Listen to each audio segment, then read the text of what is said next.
నేను step number 1 store create చేశాను. Store ఇలా క్రియేట్ చేశాను. ఒక ఎంటీ బ్లాంక్ స్టోర్ క్రియేట్ చేసి మన index.jsలో యాడ్ చేశాను. ఈ స్టెప్ క్లియర్ కదా. స్టెప్ 2 ఒక్కొక్క కేటగిరీకి ఒక్కొక్క స్లైస్ క్రియేట్ చేస్తాం. ఆ స్లైస్లోని ఆ స్లైస్ అనే ఫైల్లోని రెడ్యూసర్స్ ఉంటుంది. అదే ఇక్కడ యూజర్స్ అనేటటువంటి ఒక స్లైస్ క్రియేట్ చేశాను.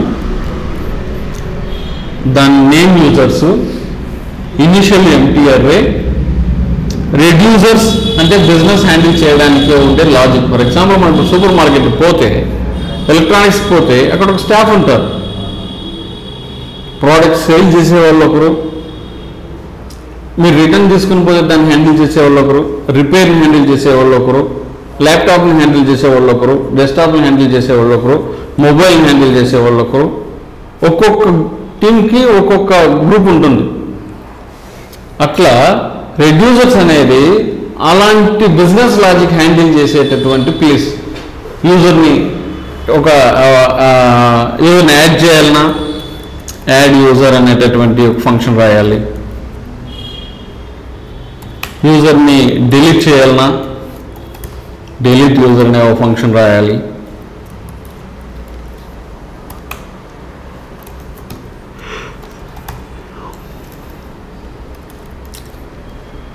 ఇట్లా మీ కోర్ బిజినెస్ లాజిక్ ఫంక్షనాలిటీ అంతా రాసే ప్లేసు రెడ్యూసర్.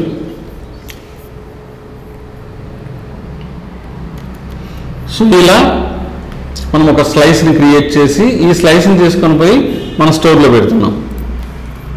యూజర్స్ అనే పేరు పైన స్లైస్.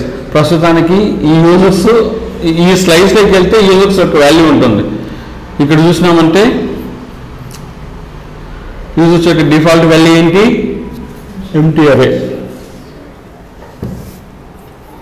ఇది బేసిక్ రిడక్స్ సెటప్. ఇప్పుడు దీనిని మనం కాంపోనెంట్లో వాడాలి. What I'm going to do, I'm going to create a folder called components. Component పేరు వచ్చి user.jsx rafc.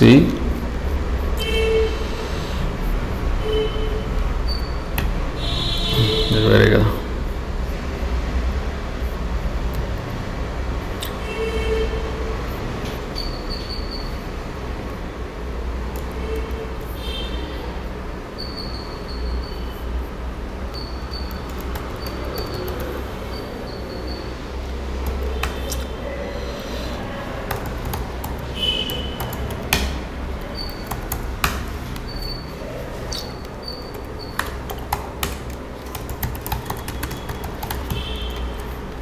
దీన్ని app.jsలో వాడతాను.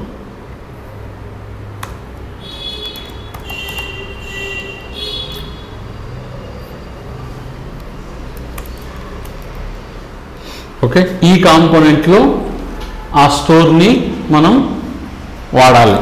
వాడాలి అంటే ఆ కాంపోనెంట్లోకి వెళ్ళి ఇక్కడ const users equal to use selector, ఒక call back function. it will take this state dot user slice ఏం పేరు ఇచ్చారు ఇక్కడ స్టోర్లో యూజర్స్.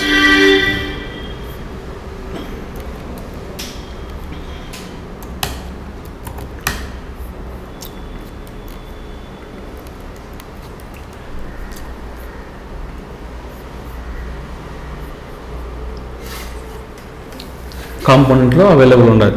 ఒకవేళ అక్కడ నువ్వు ఏదైనా ఇనిషియల్ డేటాబేస్ అయినా డేటా పెట్టావనుకో,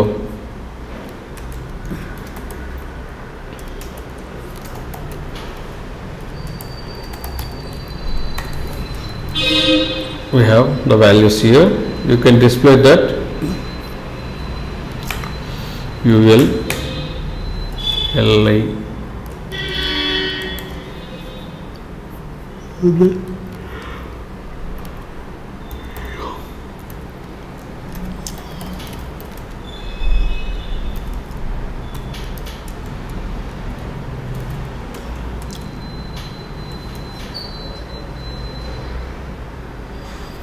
తప్పేంటి దీనికి?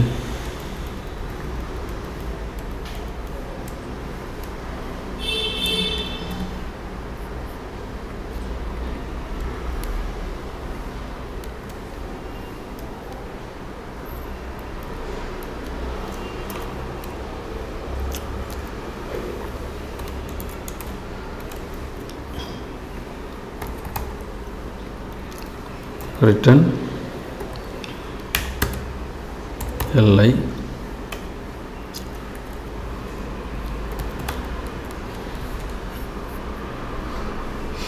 ఓకే. సో ఇప్పుడు నేను మరలా బిగినింగ్ చేస్తాను, ఇంకొక స్లైస్ క్రియేట్ చేస్తాను, ఇంకొక కాంపోనెంట్ క్రియేట్ చేస్తాను, ఎట్లా అటాచ్ చేస్తాను చూడండి. ఫస్ట్ టైం మీకు కన్ఫ్యూజ్ ఉంటే ఇప్పుడు క్లియర్ చేస్తాం. ప్రోడక్ట్కి సంబంధించినటువంటి స్లైస్ ఒకటి క్రియేట్ చేస్తాం. యూజర్స్లోకి వెళ్తున్నాను, కాంపోనెంట్ క్రియేట్ చేస్తాను. నేను కాంపోనెంట్ పేరు products .jsx RAFC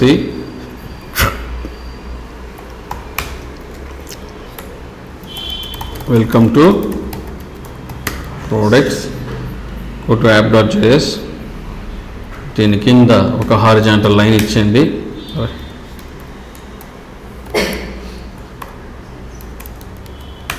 ఇక్కడ products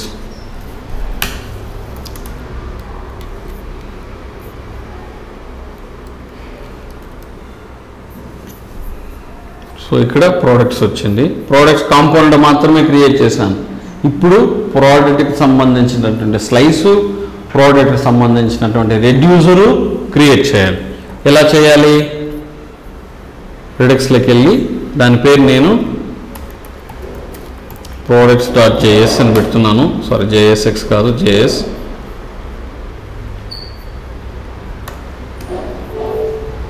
export const products slice equal to callback function. Sorry,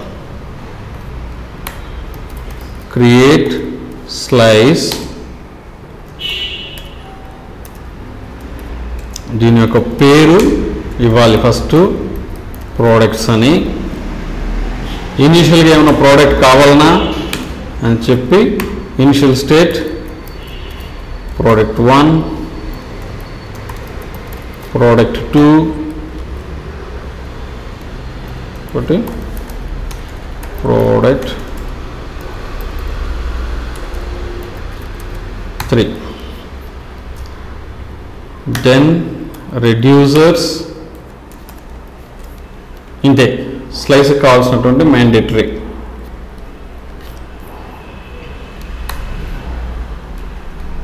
export default product slice dot reducer. Slice create చేసేసాం. ఇంకా ఇది బిజినెస్కి యాడ్ కాలే. స్టోర్లోకి వెళ్తున్నాను. స్టోర్లోకి వెళ్ళి ఇక్కడ ఎలాగైతే యూజర్స్ని ఈ అప్లికేషన్ లోపల యాడ్ చేశానో అట్లా products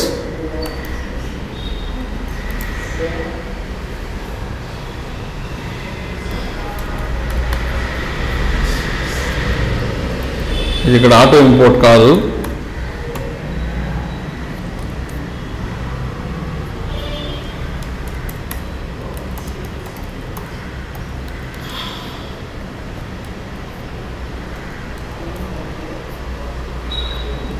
we have created product slice, added to the store. Now it is correct. Now product component లో store ని తెచ్చుకోవాలి మనం.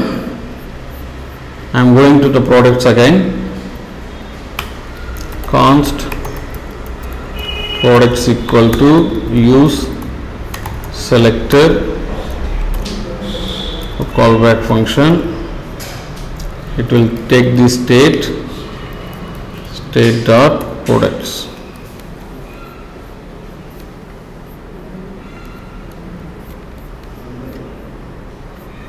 So use selector not default import చేసుకో. ఇక్కడ let me display the products.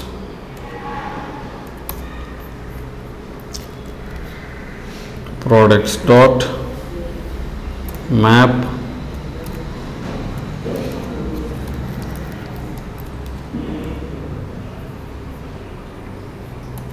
product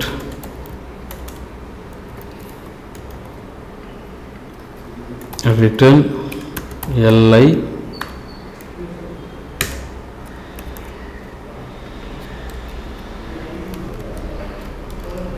there you go. So main store నువ్వు ఏ component create చేయాలనుకున్నా ఆ కాంపోనెంట్కి సంబంధించిన ఒక స్లైస్ క్రియేట్ చేసుకోవాలి. ఆ స్లైస్ని తీసుకొని పోయి స్టోర్లో పెట్టేసినావు అంటే నువ్వు ఏమైతే ఏ కాంపోనెంట్ అయితే ప్రాజెక్ట్లో యాడ్ చేయాలనుకుంటున్నావో అది యాడ్ అయిపోయింది. నువ్వు ఆ కాంపోనెంట్లో నువ్వు దాన్ని వాడుకోవాలంటే with help of use selector we have to do it. Okay, so Redux setup చేయండి. ఒక 10 మినిమం, ఒక 10 కాంపోనెంట్లు లేదా 10 అప్లికేషన్లు, మన మినీ అప్లికేషన్లు ఉన్నాయి కదా, 10 అప్లికేషన్లు క్రియేట్ చేయండి ఈ రిడక్స్లో. అంటే ఇలా మేబీ ఇదే తీసుకోండి, ఈకామర్స్తే రీనేమ్,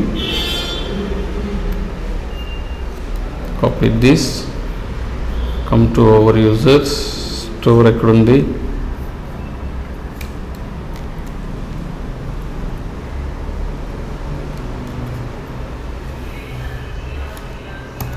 కార్ట్ మేనేజ్మెంట్. సో ఇంకా కార్ట్ మేనేజ్మెంట్ అనే స్లైస్ మనం ఇంకా క్రియేట్ చేయలేదు. కార్ట్ మేనేజ్మెంట్ అంటే కాంపోనెంట్ కూడా మనం క్రియేట్ చేయలేదు. కార్ట్ మేనేజ్మెంట్ అనేటటువంటి component dot JSX RAFC. At the same time I need to create a slice called cart management.js. So I need to create a slice const cart management equal to create a slice name వచ్చి cart management, initial state వచ్చి empty array, reducers equal to ప్రస్తుతానికి empty object. ఇక్కడ కొద్దిగా work చేయాలి, మనం చాలా discuss చేయాలి ఈ పోర్షన్లో. ప్రస్తుతాన్ని నేను దాన్ని చెప్పట్లేదు. Go back to the store.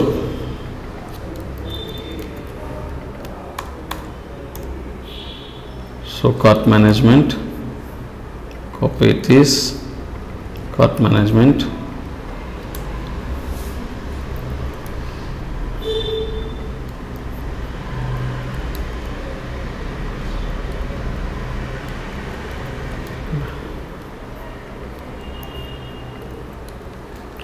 so go to cart management, export default cart management dot reducer. Error clear అయిపోయింది.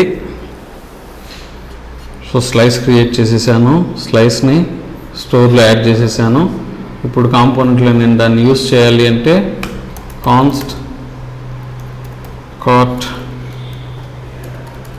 Management equal to use selector. It will take the state లో నుంచి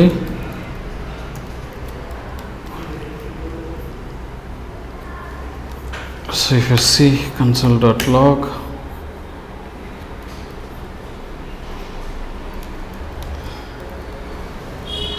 won't use the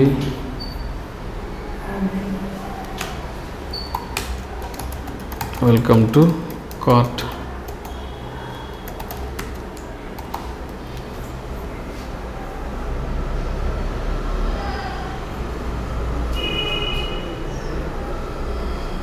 app.js, and I think everything looks good. Go to app.js.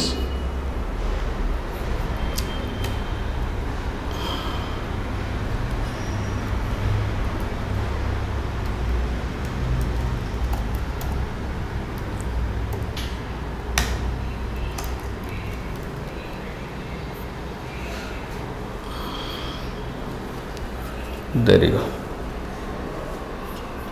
So cart మేనేజ్మెంట్లో data empty array వచ్చేసింది. So అన్ని అప్లికేషన్లు 10 అప్లికేషన్ది ఒక component, ఒక slice, ఒక స్టోర్లో యాడ్ చేసేసి అప్డేట్ చేయండి. ఫర్దర్ మళ్ళీ నెక్స్ట్ సెషన్లో మనం ఈ బిజినెస్ లాజిక్ గురించి మాట్లాడుకుంటాం. ఈ రెడ్యూసర్ లోపల చాలా చేయాలి మనం. స్లైస్ లోపలికి వెళ్ళారంటే మామూలుగా జస్ట్ క్రెడ్ ఆపరేషన్ అంటే ఓ మాదిరిగా చేయాలి, ఏపీఐతో క్రెడ్ ఆపరేషన్ అంటే ఓ మాదిరిగా చేయాలి. నేను just okay 1% of the redux చెప్పాను. ఎలా కాన్ఫిగర్ చేయాలి, కాంపోనెంట్లో ఎలా వాడాలి మాత్రమే చెప్పున్నాను. వన్స్ మీరు ఆ 10 ప్రాజెక్టుని 10 మినీ కాంపోనెంట్లుగా దీంట్లో క్రియేట్ చేసేసినారు అంటే then we will discuss about the rest of the proceedings. Okay, fine.